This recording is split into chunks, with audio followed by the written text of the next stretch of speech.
Сегодня в Якутске состоялось заседание межведомственной комиссии, посвященное безопасности туристов, прибывающих в Египте. Напомним, по согласованному решению оперативного штаба по регулированию вопросов, связанных с временным приостановлением авиационного сообщения с Египтом, приостанавливаются все регулярные транзитные и чартерные рейсы с пассажирами на борту в пункты на территории Египта. На базе Национального центра управления кризисных ситуаций МЧС России создан межведомственный рабочий оперативный штаб, который работает круглосуточно.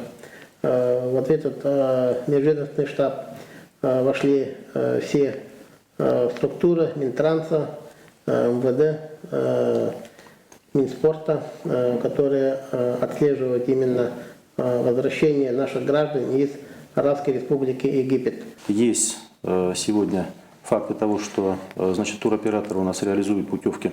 Это и московские компании через Москву, через другие регионы Российской Федерации до Египта. Поэтому у нас протокол антитеррористического комитета в связи с реальными угрозами совершения терактов.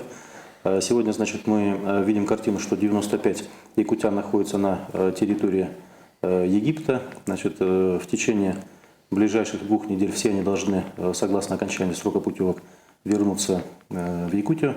И сегодня задача наша – это довести до глав муниципальных районов, муниципальных образований решение комиссии